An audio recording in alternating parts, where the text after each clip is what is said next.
We have another question from the Three Kings asked, my wife had an interview in Islamabad Embassy October 24th, where they asked for a Pakistani marriage certificate. While we were married in Pakistan, we submitted it, still waiting for it to issue. Let's see, let me put a pause right here on notifications. Sorry, behind the scenes. Okay. Waiting for how long time? Okay, so they forgot to take their marriage certificate from Pakistan. Usually there's like two different marriage certificates potentially. It's not the divorce certificate. So just make sure you have the proper document. But how long it takes when the government, either with USCIS or the embassy, asks for a document that you're missing, how long it takes them to respond afterwards, again, there's no clear answer there. It's up to the officer how long they want to take. I've seen it take a day. I've seen it take months.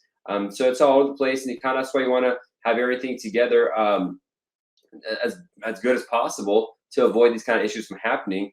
And even with embassy interviews, especially when you're in South Asia, the Middle East, you could do an interview, have all the documents, but the embassy still won't make a decision on the case for many months afterwards. I just had a fiance visa case that occurred in a Middle Eastern country, and the person went to the interview. After the interview, they said, let us think about it. They went to a thing called administrative processing. It took 7 or 10 months. In October, they went in January for the interview. In October, they emailed us saying your administrative processing is done.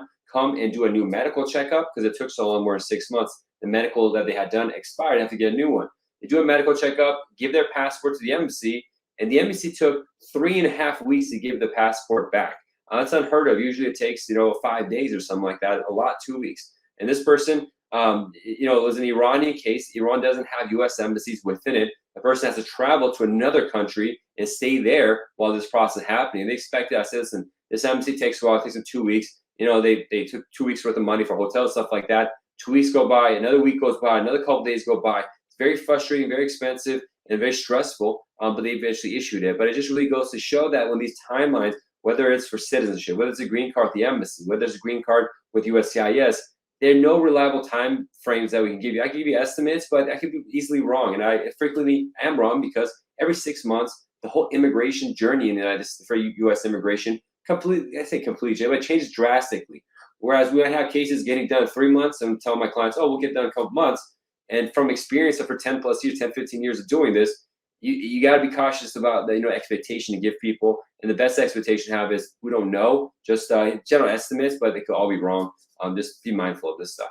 Thank you for watching this educational program. To get the latest videos, click the subscribe button and the notification bell icon. Also, help us help the immigrant community by liking this video and sharing it with your family and friends. You can also find us on other social media sites like Instagram, Facebook, TikTok, LinkedIn, and Twitter, where you find the latest updates on immigration news, policy changes, and tips.